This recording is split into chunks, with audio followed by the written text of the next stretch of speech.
Sometimes does it feel like your life has a narrator? It's because you do. Hello, I'm Tarquin. I've been narrating your life for quite some time now. Mostly observational, occasionally concerned. You don't always hear me, but I assure you, I've been making notes. Mostly observational, occasionally concerned. Some of your earlier choices were interesting. Have you always been here? Yes. Shall we continue? I guess so.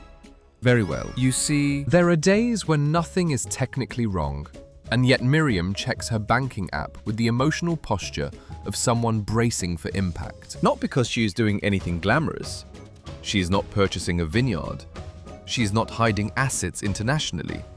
She is not financing a small but ambitious coup. Usually, she's just trying to answer a very ordinary question. Should she move money today? Or is today one of those days when the number quietly becomes insulting?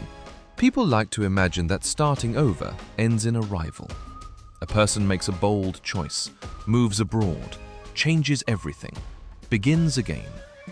And then, apparently, steps into a calmer life with excellent lighting and a stable sense of self. But Miriam is learning that a new life does not always arrive all at once.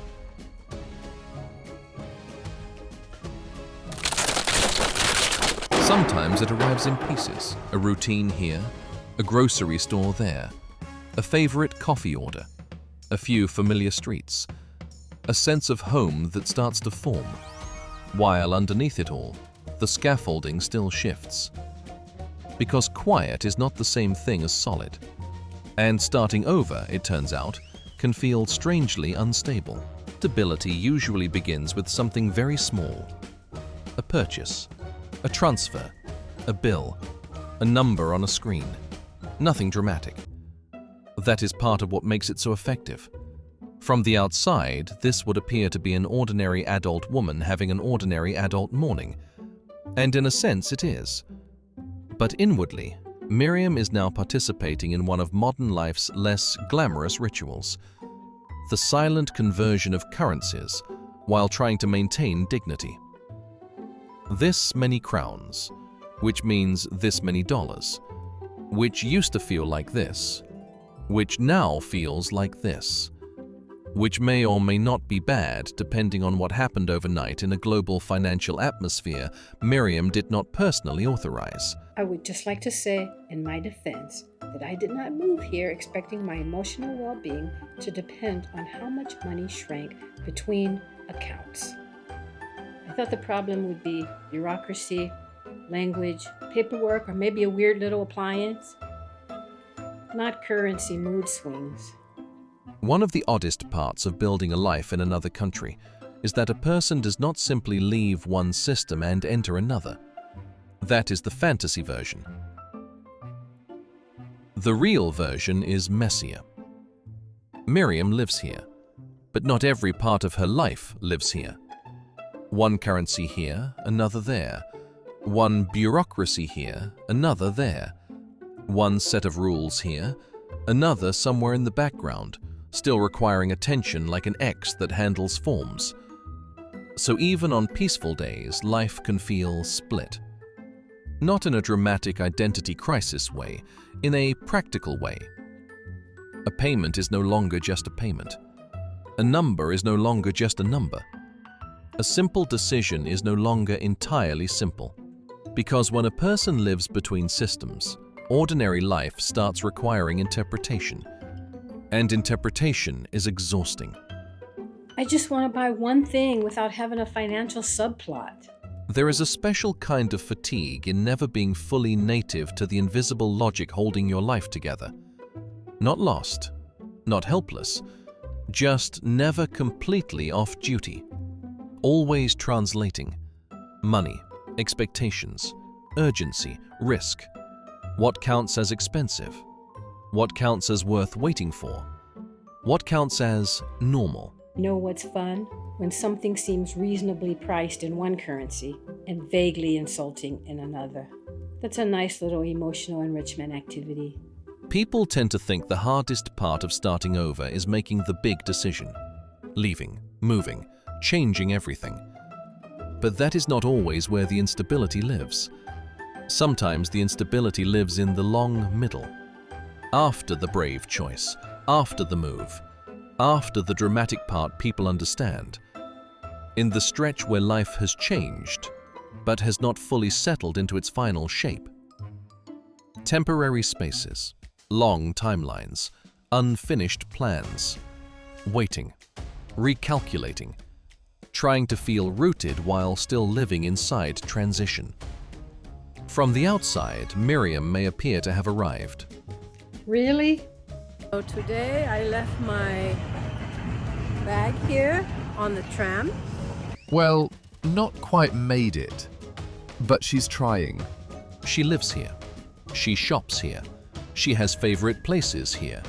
She has routines here. But arrival, she is learning, is not always a single event. Sometimes it is a slow administrative fiction people tell themselves so they can continue functioning. That sounds harsher than I would have said it, but not wrong.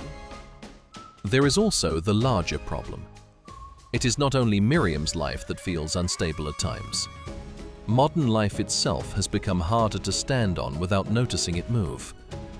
Prices change, rules change, governments change, markets shift, currencies fluctuate, timelines stretch, plans go soft at the edges. The future, in many places, now feels less like a destination and more like an ongoing negotiation. So Miriam is not trying to build a new life on stable ground. She is trying to build one while the ground itself continues adjusting underneath. That might actually be the whole problem. Nothing is wrong. It's just that nothing feels nailed down enough to relax into. And that changes the emotional texture of everything. Because stability begins to look less like a permanent condition and more like a temporary agreement between a person and a system that has not failed them yet. At one point in life, stability can look like a personality trait, as though some people are simply more organized, more mature, more competent at adulthood. But you see, in dealing with me, the relatives didn't know that they were dealing with a staunch character. And I tell you, if there's anything worse than a staunch woman, S-T-A-U-N-C-H. There's nothing worse, and I'm telling you. They don't weaken, no matter what. But they didn't know that. How would they to know? But what Miriam is beginning to understand is that stability is also structural. It depends on systems working.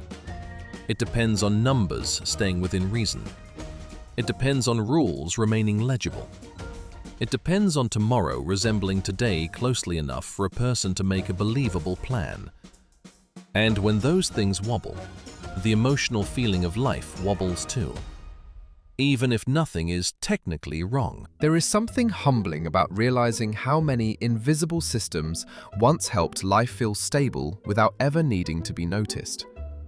Because once Miriam notices them, she cannot quite unnotice them.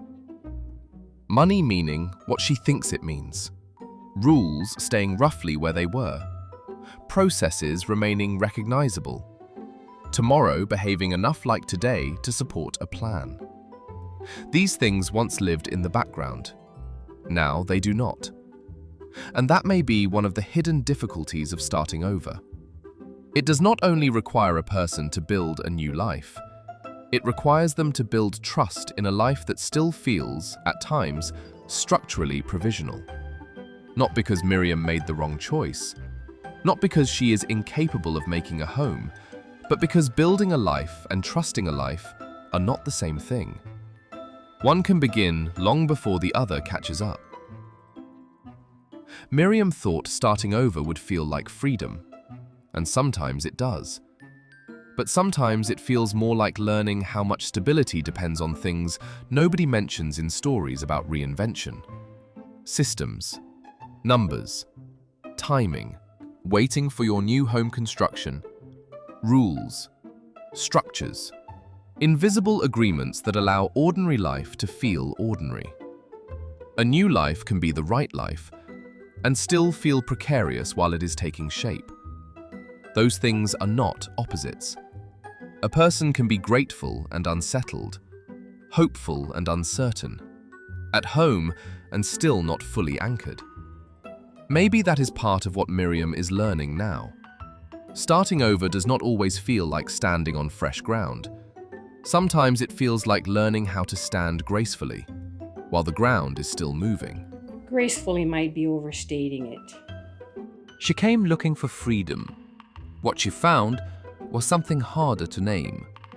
Not the life she left, not the lightness she imagined. Just this: a kitchen in Brno, a phone with bad news, and the quiet, stubborn work of building something real, on ground that hasn't decided to hold still yet.